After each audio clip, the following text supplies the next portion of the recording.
오셔서 좀 가까워지셨으면 좋겠어요. 저와 가까이 이렇게 예배했으면 좋겠습니다. 네, 오늘 우리에게 주신 하나님의 말씀 보도록 하겠습니다. 마태복음 10장입니다. 마태복음 10장 16절에서 23절까지의 말씀입니다. 우리 한 절씩 교독하고요. 마지막 23절은 같이 읽도록 하겠습니다. 제가 먼저 읽습니다. 보라, 내가 너희를 보냄이 양을 이리 가운데로 보냄과 같도다. 그러므로 너희는 뱀같이 지혜롭고 비둘기같이 순결하라. 사람들을 삼가라. 그들이 너희를 공회에 넘겨주겠고 그들의 회당에서 채찍질하리라.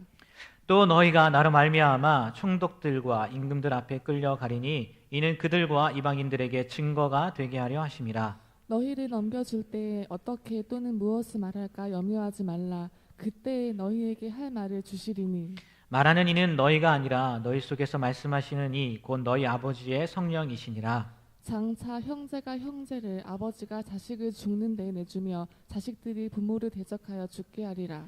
또 너희가 내 이름으로 말미암아 모든 사람에게 미움을 받을 것이나 끝까지 견디는 자는 구원을 얻으리라. 이 동네에서 너희를 박해하거든 저 동네로 피하라. 내가 진실로 너희에게 이르노니 이스라엘의 모든 동네를 다 다니지 못하여서 인자가 오리라. 아멘. 보통 나라마다 아이가 자라 일정한 나이가 되면 어른 대우를 해주는 의식을 치릅니다. 이것을 뭐라고 합니까? 성인식, 뭐 성년식 이렇게 이야기를 하잖아요. 우리나라에서 옛날 남자들은 보통 15에서 20살 사이에 따왔던 머리를 길게 우리는 옛날에 따왔었잖아요. 댕기머리라고 하는데 그림을 준비했어요. 뭐 그 만화 같은 사파인데 이렇게 머리가 길었다가 하면 그 나이에 따왔던 머리를 풀고 상투를 들어서 관을 쓰면서 이제 성인식을 치르는 거죠. 그리고 또 마찬가지로 여자도 보통 15살에 머리카락을 감아 올려서 비녀를 꼽는 겁니다. 비녀를 꽂으면 이제 성인식을 치렀다는 거죠. 우리나라 과거가 그랬다는 거예요. 그러나 오늘날 지금은 뭐 이런 게 없죠. 대신에 이제 만 20살이 되면 특별한 의식을 치르지 않고도 성인으로 대우해 줍니다. 대신에 우리나라는 그게 있잖아요. 5월 셋째 주 월요일. 너무 오래돼서 기억도 안 나죠? 그날이 언젠지? 5월 셋째 주 월요일, 내일이에요. 내일. 공교롭게도 이제 스승의 날과 겹치게 됐는데 그 날을 성년의 날로 정하여서 여러 가지 행사를 하죠. 그래서 그렇잖아요. 다들 뭐 장미를 받아야 된다느니 또 뭐 있죠? 네, 향수를 받아야 된다느니 또 그것도 못 받으면 뭘 받아야 된다고요? 네, 그죠? 바뀌었네요. 그죠? 바뀌었네.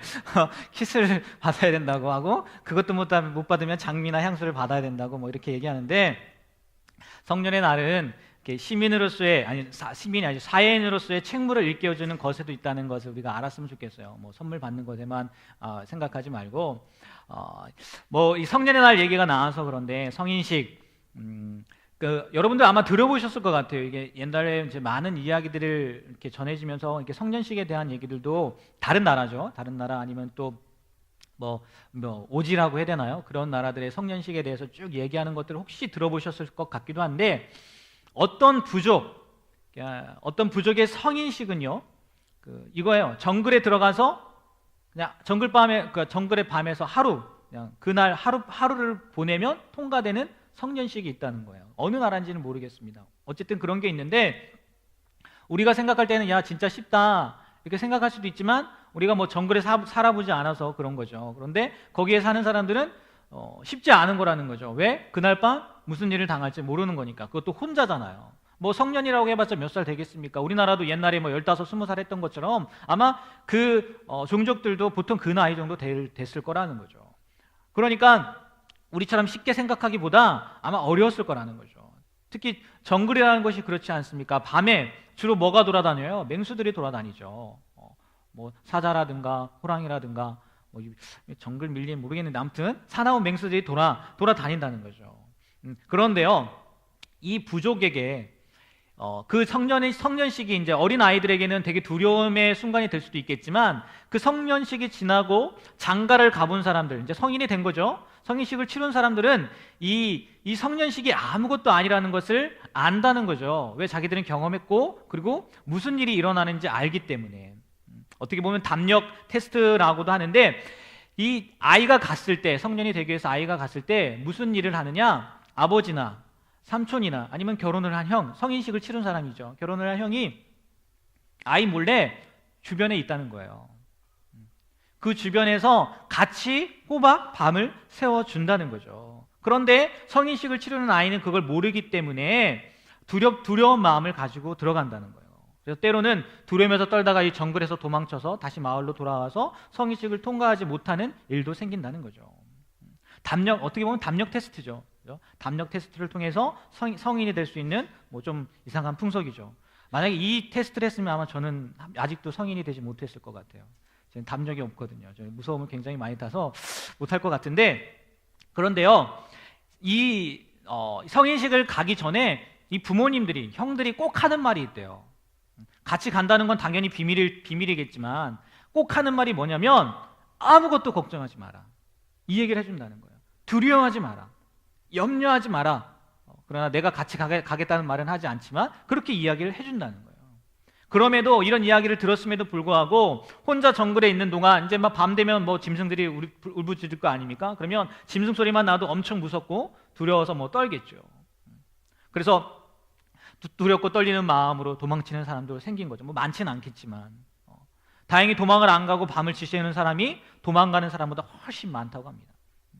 도망을 그러면 안 간 사람들의 유형을 봤더니, 아이들의 유형을 봤더니 이렇게 나뉘어진대. 한 가지 유형은 무섭고 떨기는 하지만 아버지와 삼촌과 형이 무서워 말라고 했지, 두려워하지 말라고 했지, 그 말을 믿고 그 말을 의지하면서 나중에 천하태평으로 졸기도 하고 자다가 이렇게 오는 유형이 있고, 또 한 유형에는 뭐겠습니까? 두려워 떠는 거죠.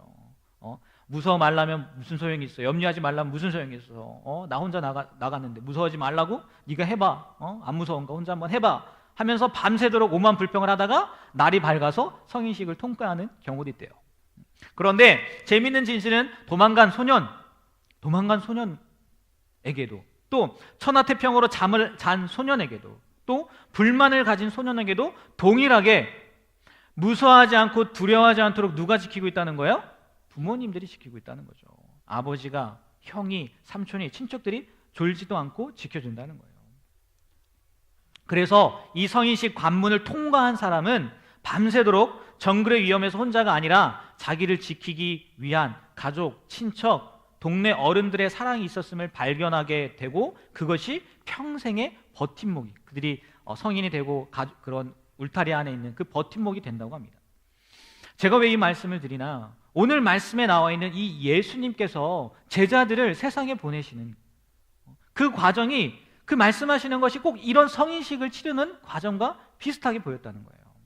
16절 우리가 처음 말씀의 시작을 이렇게 시작합니다. 내가 너희를 보냄이 양을 이리 가운데 보낸 것 같다는 거예요. 지난주 12제자들을 세워서 그들이 갖춰야 할 덕목, 뭐 이런 거라고 해야 될까요? 무엇을 해야 되는지 나눴어요. 가까운 사람에게 먼저 복음을 전해야 된다. 잃어버린 영혼을 찾아가야 된다. 그리고 그들의 필요를 채우고 물질 의지하지 말고 복음을 전할 때 예의를 지켜야 된다. 이런 내용들을 말씀드렸고, 그리고 오늘 말씀에는 뭐냐? 제자들을 이제 보내는데 예수님께서 양을 이리 가운데로 보내는 것과 같다는 거예요. 죽으라고 하는 것보다는 정글이 위험한 것처럼 세상도 얼마나 험한지 그런 마음으로 보내시는 거라는 거죠. 또 오늘 말씀을 쭉 보면 예수님으로 말미암아 총독들과 임금들 앞에 끌려가기도 하고 모든 사람에게 미움을 받기도 할 거라는 거예요. 그런데 그때 뭐 하라고요? 예수님께서 뭐라고 말씀하시냐면 염려하지 말라고, 두려워하지 말라고, 그리고 끝까지 견디라고, 그러면 구원을 얻을 수 있다고 이렇게 이야기를 해주셨다는 거예요. 그러니까 오늘 말씀에서는 그들이 가야 할 땅, 세상이 어떤 곳인지 가르쳐 주시고 그에 대한 대책이라고 해야 될까요? 그것을 가르쳐 주시는 말씀이라는 거예요. 처음에 어떤 부족의 성인식 이야기를 했는데, 성인이 되기 위해서는 그 담력 테스트를 꼭 통과해야 하는 것처럼 그들만의 전통이죠. 그 테스트를 통과하지 않으면 성인이 되지 못하는 거잖아요. 마찬가지로 예수님의 제자들은 어떻게 되냐? 제자로서 그들이 꼭 해야 할 것이 있는데 뭐라고요? 세상 속으로 가야 된다는 거죠. 정글과 같은 그 세상 속으로 나아가야 된다는 거예요. 가족들과 함께 하는 게 너무 좋아서 나는 성인 안 돼도 좋아요. 그냥 부모님과 같이 살을게요. 하면서 그 가족 가운데만 머물러 있는 게 아니라 예수님의 제자라면, 제자가 되길 원한다면 예수님과 함께 있는 것이 그냥 좋아서 여기가 너무 좋습니다. 예수님과 있는 게 너무 좋습니다. 그러니까 예수님 주변에만 머물게 해주세요. 나 그냥 예수님이랑 늘 같이 있을게요. 이러면 안 된다는 거예요. 우리가 살고 있는 삶에서도 마찬가지라는 거예요. 교회가 좋으니까, 교회 안에 공동체가 좋으니까 여기가 좋사오니 하면서 교회 안에서만 교인, 교회 안에서만 목사, 전도사, 리더, 임원 혹은 청년으로만 머물러 있어서는 안 된다는 거예요. 우리가 가야 할 곳은 바로 이리떼, 이리떼가 우글거리는 세상이라는 거죠. 그렇다면 예수님께서는 왜 본인도 그렇게 이야기하시잖아요. 내가 너희를 보냄이 양을 이리떼 가운데 보내는 것 같다고 말씀을 하세요. 아시면서도, 그렇게 위험한 곳이라는 것을 아시면서도 왜 보내셔야만 하는 거예요? 어떤 경우에는요, 정말 그 세상에서요 죽임을 당하기까지 해야 돼요. 죽기까지 해야 된다는 거예요. 그냥 단순히 위험이 아니라 어떤 경우는 예수님 때문에 예수님 보내셔서 나갔는데 죽는 경우도 있다는 거예요. 그것을 아는 예수님께서 왜 말리지 않고, 말리긴커녕 오히려 그렇게 조장하는 것처럼 보이냐는 거예요. 도대체 무엇 때문에 그런 거냐는 거예요. 여러분, 진입이라도 한번 생각해 보셨으면 좋겠어요. 왜 예수님이 우리를 세상에 보내셔야만 했을까? 그냥 예수님과 같이 있으면 평안할 텐데 왜 우리를 굳이 세상에 보내셔야만 했을까? 한번 생각해 보셨으면 좋겠어요. 복음의 급진주의자라고 하는 데이비드 플랫이라는 이름이 데이비드 플랫이에요. 이 목사님이 계신데 그분이 쓴 책으로요, 레디컬, 우리 옛날 작년에 저와 함께 성숙자반 한 청년들은 같이 읽었을 거예요. 이 레디컬이라는 책을 썼고 그 다음에 레디컬 투게더, 또 중간에 팔로움이라는 책을 쓰셨는데 그거는 제가 보지 않아서 여기다 하진 않았어요. 그래서 보려고 사놓긴 했는데 또 최근에 나온 게 카운터 컬처라는 이런 책을 썼어요. 그 중에 카운터 컬처, 최근에 나온 책이죠. 이 책에 있는 내용을 잠깐 소개해 드릴게요. 다소 불편할 수도 있습니다. 그래도요, 한번 들어보시면 좋을 것 같아요. 이 챕터의 제목이 뭐였냐면요, 성의 노예로 전락한 소녀들을 위해 울라라는 제목이에요. 성의 노예, 그걸로 전락한 소녀들을 위해 울라. 그 안에 두 사람이 등장합니다. 한 사람은 말리아라는 여자아이예요. 네팔의 9살 먹은 여자아이. 그리고 또 한 명은 미국의 한나라는 20세 청년입니다. 이 두 여자가 등장을 해요. 네팔의 말리아는요 9살이잖아요. 가난 때문에 인신매매범에게 부모님이 속아서요 이 9살 딸을 팝니다. 그래서 네팔의 수도 카트만두 그 지역에 팔려가서 거기서 성놀이개로 생활을 하는 거예요. 한나는 반대로 부유한 환경이었어요. 미국의 워싱턴인가 어디 부유한 환경이었음에도 불구하고 연예인에 대한 환상을 꾸게 한 뒤, 남자가 접근해서 연예인에 대한 환상을 꾸게 한 뒤에 그 사람을 이용해가지고 이 여자도 마찬가지, 이 청년도 마찬가지로 성놀이개로 만들어버린 거예요. 그 여자들이라는 거예요. 인생을 송두리째 빼앗겨버린 거죠. 그런데 그러면서 이 목사님이 하시는 얘기가 뭐냐, 이들이 있는 세상이 우리와 멀리 떨어져 있는 세상이 아니라는 거예요. 가까이 있다는 거예요. 네팔 너무 멀어요? 워싱턴, 미국이라는 나라 너무 멀어요? 아니라는 거예요. 바로 우리 주변에 있다는 거예요. 바로 우리가 있는 이곳이 그것과 너무 가깝다는 거죠. 그러면 누가 이런 현대판 노예 제도를 끝장낼 수 있겠느냐는 거예요. 당연히 간단한 해법이라는 없겠죠. 하지만 오로지 복음만이 이런 노예 제도를 종식시키는 데 필요한 관점과 마음의 변화를 이끌어낼 수 있다는 거예요. 그러면서 자세하게 내용들을 하는데 다 기록할 수는 없지만 그러면서 표현한 구절을 제가 읽어드릴게요. 읽어드릴게요. 이렇게 PPT로 준비해 오기로 했는데 읽는 걸 한번 따라서 한번 보시길 바랍니다. 그분이 하신 말씀이에요. 기독교 메시지의 클라이맥스는 온 세상을 다스리는 주인이 섬기는 종이 되셨다는 소식이다. 하나님은 육신을 입고 모든 면에서 우리와 똑같은, 죄가 없다는 점만 빼고 인간이 되셨다. 죄와 고통이 가득한 세상을 누비고 다니셨으며 인류를 위해 고난을 받으셨다. 그리고 마침내 우리 대신 십자가에서 돌아가셨지만 죽음을 딛고 다시 일어나셔서 그리스도를 주님으로 고백하는 모든 이들에게 영원한 생명을 주신다. 기독교의 복음은 하나님을, 주인을 기쁘게 하거나 마음을 달래기 위해 노예의 신분인 내가 해야 할 일들의 목록을 나눠주는 분으로 설명하지 않는다. 오히려 죄와 고통이 깊고 깊은 수렁에 빠진 너를 찾아가 만나겠다. 너를 회복시키겠다. 대속하겠다. 내 목숨으로 값을 치르고 널 사서 언젠가 죄와 고통에서 완전히 벗어나게 하겠다. 그 말씀하시는 주님으로 묘사한다. 복음은 말리하와 한나가 그 무엇보다 간절히 소망하는 것을, 또 소망하는 분을 제시한다. 그런 이들에게는 그들이 찾아갈 때까지 손 놓고 기다리는 구세주는 소용이 없다. 찾아와 만나주시는 주님이 간절할 따름이다. 무슨 말씀인지 이해가 되십니까? 성경에 보면 양 99마리를 남겨준 채 잃어버린 한 마리를 찾아서 사방팔방 헤매는 목자처럼, 잃어버린 동전 한 입을 찾아서 눈에 불을 켜고 집안을 사차치 뒤지는 여인처럼, 말 안 듣고 집을 나갔다가 되돌아오는 아들이 반가워서 단걸음에 쫓아나가는 아버지처럼 달려와 주는 구세주가 절실할 뿐이라는 거예요. 그래서 쓰레기처럼 더러워졌다는 느낌에 사로잡혀 있는 수많은 말리아와 한나들은 한없이 따뜻한 눈길로 바라보시며 다가와서 깨끗하게 되어라고 말씀해 주실 구세주가 필요하다는 거죠.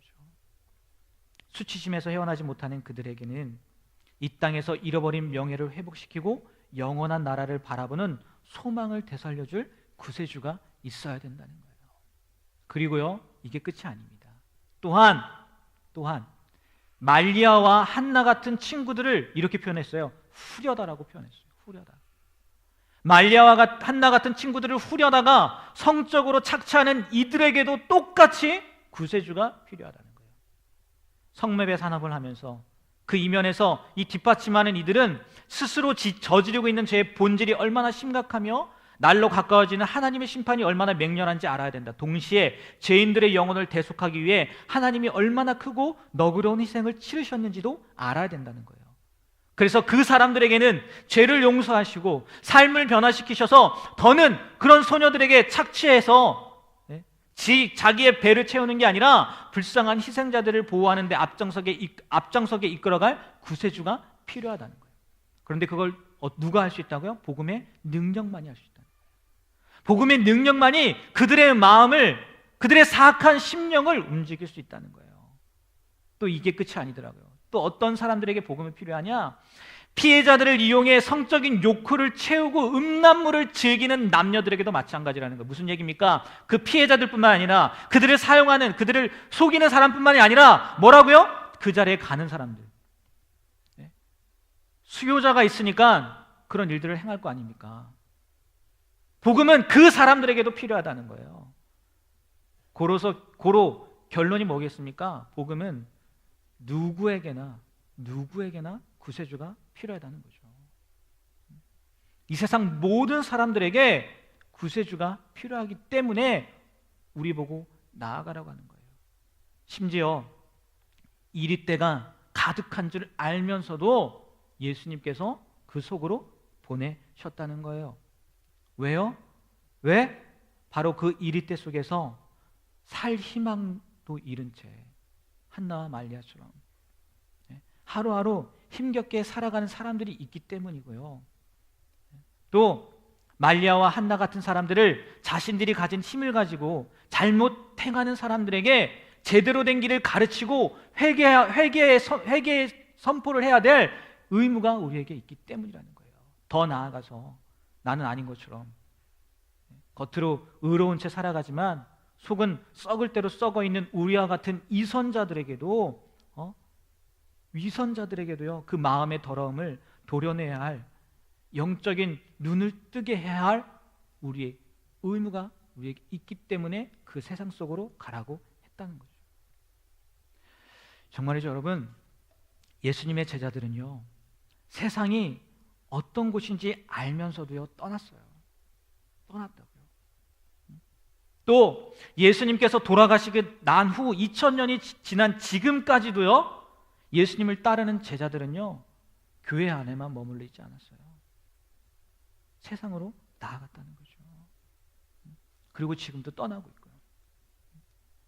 이들이 예수님께서 말씀하신 것을 몰라서, 아니면 세상의 살만해서 너무 좋아서 그렇게 세상 속으로 떠난 겁니까?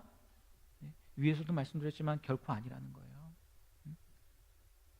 그들의 앞에 채찍질과 미움과 박해, 심지어 죽음까지 있을 수 있다는 것을 알고도 떠났다는 거예요. 그리고 예수님께서 말씀하신 것처럼 그 현장에서요, 염려하지 않았고 또 끝까지 견뎌냈다는 거예요. 하지만 한번 우리를 돌아보시길 바라요. 예수 믿는다고 하는 우리를, 예수님의 제자라고 하는 우리를 돌아보시길 바랍니다. 예수님께서 우리를 부르신 목적이 제자가 되게 하기 위해서, 그렇게 제자로 만들기 위해서 이렇게 말씀드렸는데, 제자가 되기는커녕 이리떼 속으로 들어가기가 무서우니까 나만 어떻게든지 들키지 않으면 되지 하면서 얄팍한 생각으로 숨어서 살고 있지는 않으십니까? 다시 말해서 예수 믿는 것을 감추며 살고 있지는 않으세요? 제가 가끔 간증하는 것처럼, 이야기하는 것처럼, 너도 교회 다니니?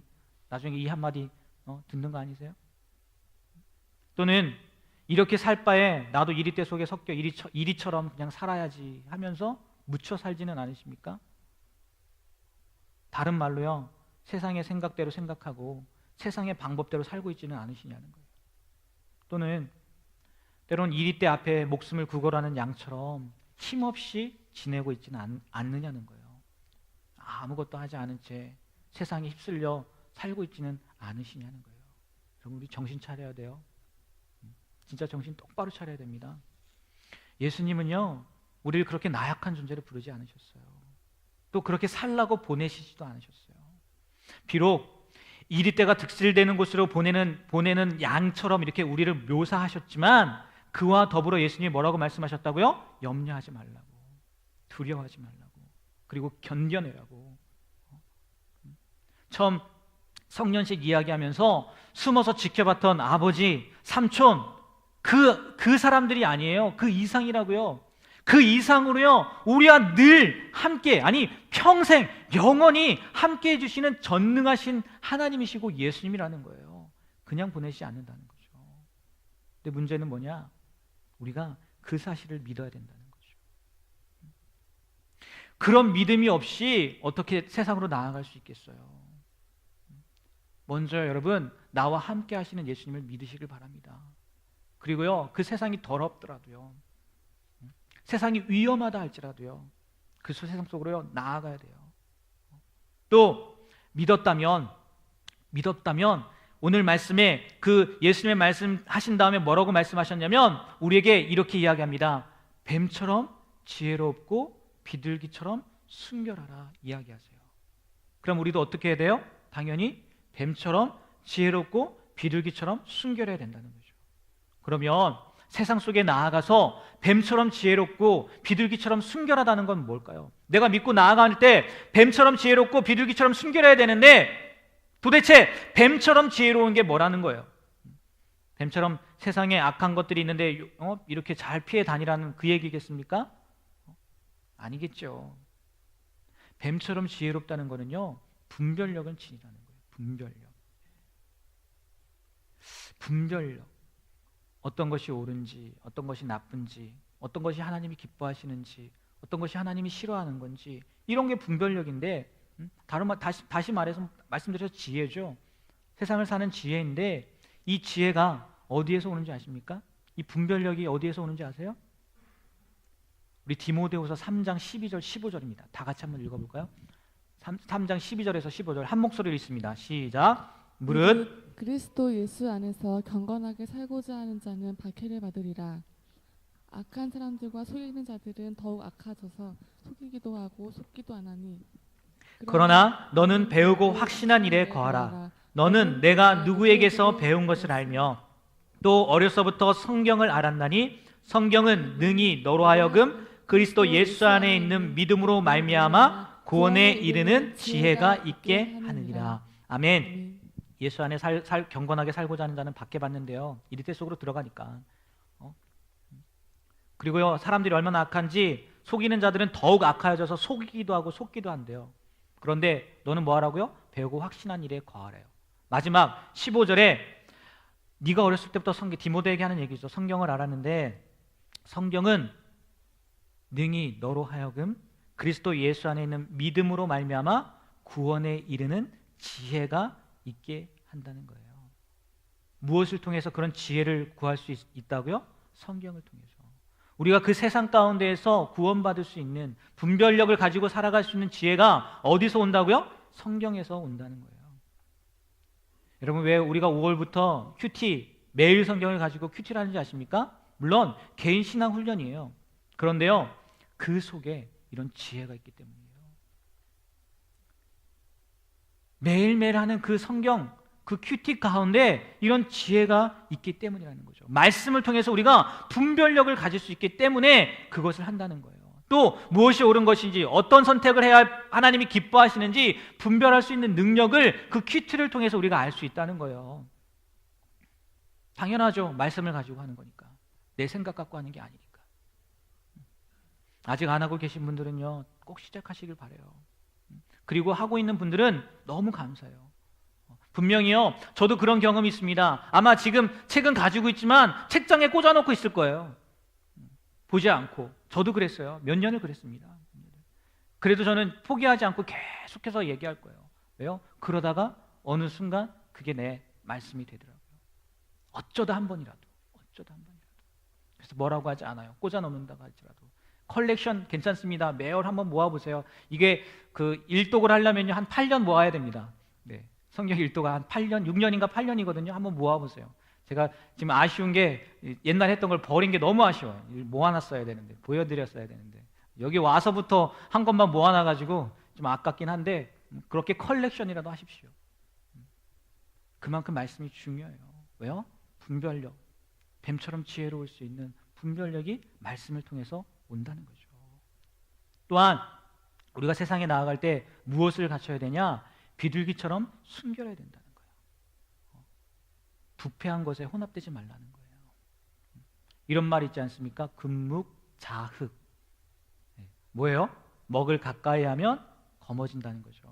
나쁜 사람과 가까이 하면 나쁜 버릇에 물들게 됨을 이르는 말인데, 세상 속으로 우리가 들어가다면, 이리때가 득실거리는 세상 속으로 들어가다 보면 세상의 풍조에 물들 수 있다는 거예요. 그렇기 때문에 뭐 하라고요? 철저하게 순결함을 지키라는 거예요. 세상 것에 물들지 말라는 거예요. 다시 말해서요, 이 세상 속에서요, 거룩한 모습으로, 구별된 모습으로 살아야 된다는 거예요. 그러면 이 거룩한 모습, 순결한 모습, 구별된 모습은 어떻게 하면 이룰 수 있느냐는 거예요. 디모데전서 4장 5절입니다. 너무 짧아요. 한 목소리 다 같이 한번 읽어볼까요? 하나님과 말씀과 기도로 거룩하여 침이라. 아멘. 다시 한번 읽어볼까요? 하나님의 말씀과 기도로 거룩하여 침이라. 거룩해지는 것, 순결해지는 것도요, 뭐가 없으면 안 됩니까? 말씀이 없어서는 안 돼요. 당연한 것이 무엇으로 우리가 구별할 수 있겠어요? 세상의 가치관으로 구별할 수 있겠습니까? 아니죠. 하나님 주신 말씀으로 우리가 구별할 수 있죠. 그런데 거룩에 추가된 게 뭐가 있습니까? 기도예요. 기도. 왜인 줄 아십니까? 기도할 때 하나님의 능력이 임하기 때문이에요. 우리가 기도하지 않는다는 거는요, 내 힘으로 할 수 있다는 거거든요. 왜 기도합니까? 뭔가 기댈 대상이 있으니까 기도하는 거 아니에요? 뭔가 요구할 대상이 있으니까, 뭔가 말할 대상이 있으니까 기도하는 거 아니에요? 근데 기도하지 않는다는 건 난 필요 없다는 거 아닙니까? 내 힘으로 할 수 있다는 거겠죠. 그런데요, 그건 교만이고요, 자만이고요, 욕심이고요, 미련함이라는 거예요. 내 힘으로 할 수 있는 거 하나도 없다는 거예요. 조금만 생각해 보면 알 수 있어요. 조금만. 저도 청년부 예배 하기 전에 유초동부 예배 설교를 하고 왔는데 목을 좀 세게 썼어요. 그럼 내가 주인이라면 내 마음대로 할 수 있으면 이 목을 조절할 수 있어야 될 텐데 조절하지 못한다고요. 조금만 생각해 보면 내 마음대로 할 수 있는 게 하나도 없어요. 근데 우리는 착각하는 거죠. 내 마음대로 할 수 있다고. 아니라는 거예요. 기도를 해야 되는데, 기도해야지 하나님의 능력이 우리에게 임하는데, 그리고 거룩하게 살 수 있는데, 한번 여러분을 보십시오. 얼마나 기도하고 있습니까? 하루에 10분이라도 하시나요? 제가 여기 온 지 4년째 됩니다. 2013년 11월에 왔어요. 뭐 그 해는 뺀다 할지라도 2014년, 15년, 16년, 이제 17년 4년째예요. 그런데 그때나 지금이나 여전히 변함없는 것이 여러 가지 있는데 그 중에 하나가 뭔지 아십니까? 기도하는 청년들이 거의 없다는 거예요. 또 말씀 있는 청년들이 거의 없다는 거예요. 그러면서 과연 세상에서 오늘 말씀한 것처럼 얼마나 지혜롭고 순결하게 지내시는지 모르겠어요. 압니다. 다들 바쁜 거 알아요. 쉴 틈도 없다는 거 알아요. 그런데 한번 생각해 보시기 바라요. 무엇을 위해 바쁘신 거예요? 무엇을 위해 바쁘신 거예요? 무엇을 위해서 쉴 틈이 없는 거예요? 저도 바쁩니다. 저도 바빠요. 그래서요, 저도요, 나만의 시간을 가지고 싶어요. 나만의 시간. 그래서 결정한 게 뭔지 아십니까? 새벽 예배 후에 1시간이에요. 새벽 예배 후에 1시간. 그 시간은 그 어느 누구에도 방해받지 않아요. 그래서 일부 새벽이 5시 15분이면 6시 5시 45분쯤에 끝나면 한 15분 기도하고 6시부터 7시까지는 4시간이다. 그래서 큐티하고 묵상하고 내가 읽고 싶은 책 읽고 또 성경을 읽어도 되고 이런 그 시간들 그 1시간을 4시간이라고 뺏기지 않으려고 했거든요. 그런데요, 얼마 전부터 자꾸 하나님께서 사인을 주시는 거예요. 기도하라고. 너 기도하는 거 그거 갖고 되겠냐고. 새벽 예배 전에 좀 일찍 와서 한 15분 하고 끝나고도 15분 하고 그 정도 이렇게 합니다. 하는데 길게는 아니지만 그래도 기도했는데 그걸로 부족하다고 계속 사인을 주시는 거예요. 그래서요, 그 시간 포기했어요. 저만의 시간이었거든요. 진짜 나만의 시간이었는데 그 시간을 포기했어요. 그리고 하나님이 사인 주신 대로 그 시간 기도하고 있습니다. 분명히 여러분만의 시간이 있을 거예요. 여러분만의 시간. 내려놓기 싫은 시간. 포기하고 싶지 않은 시간. 그런데요, 기도하기 위해서 또 더 나아가서 말씀 읽기 위해서요, 그 시간을 하나님께 좀 드리셨으면 좋겠어요. 무엇으로 순결함을 보여주실 수 있어요? 무엇으로 분별할 수 있어요? 기도와 말씀밖에 없어요. 어떻게든지 기도의 시간을 떼놓으시길 바랍니다. 그렇지 않으면요, 예수님께서 말씀하신 대로 세상 속 이리떼 속에서 그저 그들의 밥으로밖에 살지 못한다는 거예요. 세상을 변화시키는커녕 그들의 밥밖에 못 된다는 거예요. 세상 속에서 우리가 그리스도의 제자로 당당히 살 수 있는 방법 다른 것 없습니다. 말씀과 기도예요. 이제는요, 이 무기를 좀 사용하셨으면 좋겠어요. 그것이 제자로서 이 세상 속으로 들어갈 때 필요한 강력한 무기라는 거예요. 그것도 없이 세상 속에 나아가봤자 우리는 백전백패예요. 백전백패. 여러분, 기도하시고요, 그리고 묵상하세요. 묵상하세요. 그래서 그 말씀을 통해서 뱀처럼 지혜로운 분별력을 얻으시고요, 기도를 통해서요, 거룩하고 순결한 모습으로 세상 가운데 들어가서 주님이 우리에게 명령하신 그 명령을 이룰 수 있는 저도 또 여러분도 되시길 주님의 이름으로 간절히 부탁합니다. 네, 기도하겠습니다. 하나님, 우리는 세상에 속해 있는 사람들인데 그 세상에서 정말 오늘 말씀처럼 뱀처럼 지혜롭고 비둘기처럼 순결한 모습으로 살고 있는지 다시 한번 돌아보게 하여 주시고, 가장 중요한 시간, 포기하고 싶지 않은 시간, 내놓고 싶지 않은 시간, 그 시간을 깨워서라도 하나님 기도하게 하시고, 그리고 우리에게 주신 그 말씀을 묵상함으로 세상에서 분별력 있는 또 거룩한 순결한 모습으로 살아가는 우리 청년들이 되게 하여 주시옵소서. 우리를 제자로 부르셨는데 그 제자의 사명을 세상 속에서 제대로 이루는 우리 불꽃교회 젊은이 예배에 참석한 모든 청년들 되길 간절히 소망하며 예수님의 이름으로 기도합니다. 아멘. 네, 우리 다 같이